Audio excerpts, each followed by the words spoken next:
ప్రేమించగలగాలి. ఎక్కడైతే ఆ దైవికమైన ప్రేమ భార్య భర్తలు ఆపరేట్ చేస్తారో, ప్రేమ ఉన్న చోట క్షమాపణ ఉంటుంది, ప్రేమ ఉన్న చోట సహనం ఉంటుంది, ప్రేమ ఉన్న చోట ఓర్పు ఉంటుంది, ప్రేమ ఉన్న చోట ఒకవేళ కించపరిచే పరిస్థితులు వచ్చినా కూడా చాలా ఈజీగా తీసుకుంటారు. అంతెందుకు, నచ్చిన వాళ్ళు ఎలా బాగున్నామంటే సంతోషపడతారు, నచ్చకపోతే బాగున్నారా అని అనుకున్నాను, బాగుంటావా అని మొదలెడతారు. ఆ ప్రొనౌన్సియేషన్ వాళ్ళకి చాలా తేడా కనిపిస్తూ ఉంటుంది. పిల్లల మరి ఈ పెళ్లిలోకి వచ్చేసరికి ఉన్నదానితో సర్దుకోలేని పరిస్థితి. డైలాగ్లో చాలా మాటలు ఉన్నాయి. ఆత్మ కలిగిన వారిని చెప్పుకునేవారు కూడా ఆత్మ కలిగించి ఐక్యతను కాపాడుకోవడానికి, సంఘాల్లో మాత్రమే కాదు, భార్య భర్తల మధ్య కూడా వారిద్దరు కలిసి ఐక్యపరచబడి, వారిద్దరు కలిసి ప్రేమలో అనురాగాన్ని పొందుకొని, వారిద్దరు కలిసి ఒకరి కోసం ఒకరు బ్రతకడానికి కావలసినటువంటి సిద్ధపాటు. నేను ఇప్పుడు చెప్తాను, ఆ సర్దుబాటు అడ్డొచ్చేది ఇవో. మేడ్ ఫర్ ఈచ్ అదర్ అంటాం, మేడ్ ఫర్ ఈచ్ అదర్ అంటాం. మేడ్ ఫర్ ఈచ్ అదర్ కావాలంటే ఆ మేడ్లో ఉన్న ఈని ఎలిమినేట్ చేయగలిగితే మేడ్ ఫర్ ఈచ్ అదర్ అవుతారు. ఎప్పుడైతే ఒకరంటే ఒకరికి మించిన ప్రేమ ఉంటుందో, ప్రభు యొక్క ప్రేమను బట్టి ప్రేమించగలుగుతారో, అక్కడ ఇగో అనేది, అహం అనేది అడ్డు రాదు, వారి జీవితాలు దీవులకరంగా మారిపోతాయి. ప్రభువుకి ప్రియమైన వాళ్ళరా, ఈరోజు మనం జ్ఞాపకం చేసుకుందాం, ఒక చక్కని ఇల్లుగా కట్టబడేటువంటి కుటుంబాలకు ఆ ప్రేమే అద్భుతమైన బైండింగ్ మెటీరియల్ కావాలి. ఇంటికి మీద కానీ సిమెంట్ ఇనుప మోసంలో పట్టుకోవడానికి ఆ సిమెంట్ కానీ ఏదైతే ఉందో బైండింగ్ మెటీరియల్స్ వేరే యూస్ ఇన్ కన్స్ట్రక్షన్, అది ఎంత నాణ్యంగా ఉంటుందో ఇల్లంత గట్టిగా ఉంటుంది. ఇప్పుడు మన హృదయాలలో, అనగా పెళ్లిలో ఉన్నవారు కానీ పెళ్లి చేసుకుంటున్న వారు కానీ హృదయాలలో ఆ ప్రేమ యేసు ప్రేమ కాగలిగితే, యేసుక్రీస్తు ప్రభువు లాంటి ప్రేమ కాగలిగితే, స్వార్థము లేని ప్రేమ కాగలిగితే, బాహ్య రూపాన్ని కాక అంతరంగాన్ని చూసి ప్రేమించే ప్రేమ కాగలిగితే, కొన్నిసార్లు బలహీనతలను ప్రేమించే ప్రేమ కాగలిగితే, ప్రభు యొక్క ప్రేమ అదే కదా.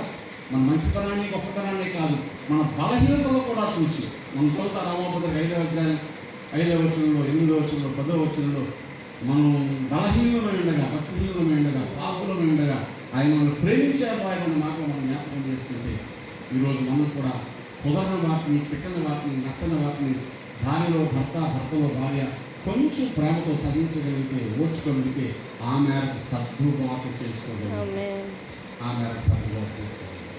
వారి జీవితాలు దీవెనకరంగా మారిపోతాయి.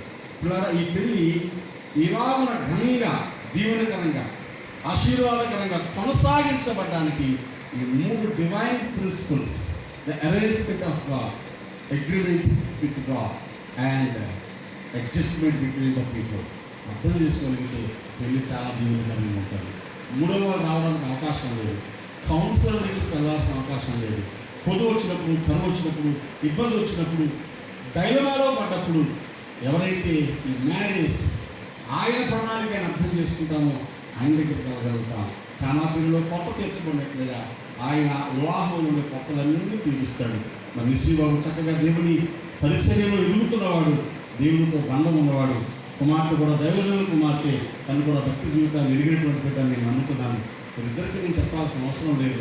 వీరిద్దరూ చూడాల్సింది ప్రభువుని, వీరిద్దరూ నమ్మాల్సింది ప్రభు ప్రేమని, వీరిద్దరూ ఆధారపడాల్సిన ప్రభు ప్రేమని, వీరిద్దరూ ప్రామాణికంగా తీసుకోవాల్సిన దేవుని వాక్యాన్ని, వీరిద్దరూ వారి జీవితాలకు కావలసిన సోర్సెస్ అన్నింటినీ సంపాదించుకోవాల్సింది రిసోర్స్ సెంటర్ దేవుని సంఘంలో మోకరించిన అనుభవాన్ని అలా కలిగిన రోజున బ్రతుకులు దీవునికరంగా మారుతాయని జ్ఞాపకం చేస్తున్నాను. ఇప్పటికే పెళ్ళైన వాళ్ళు ఎందుకు చేసుకున్నారా బాబు పెళ్ళైన ఎవరన్నా బాధపడితే, చాలాసార్లు పెళ్ళై పాతికేళ్ళయ్యాక నేను చేసుకోవాల్సింది కాదంటున్నారు. పాతికేళ్ళాక చేసుకోవాల్సింది కాకపోతే ఇంకేం చేయాలి? ఇంకా చేసుకున్న పెళ్ళిని అర్థం చేసుకుంటే చాలు, డైజెస్ట్ చేసుకుంటే చాలు, ఇప్పటికైనా దాన్ని రిఫ్రెష్ చేసుకుంటే చాలు. అందుకు కావాల్సింది మరొకసారి దేవుని ప్రేమను పూర్తిగా ట్రై చేయడం.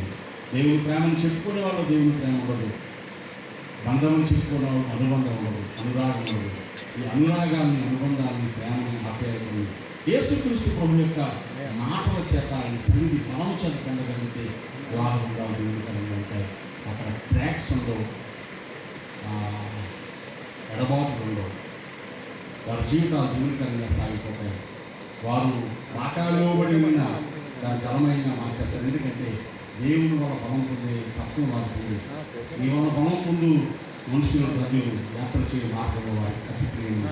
వివాహ జీవితంలో యాత్ర అతి ప్రియముగా మారిపోతుంది, విశ్వాస యాత్ర అతి ప్రియంగా మారిపోతుంది, బ్రతుకు దీవెనగా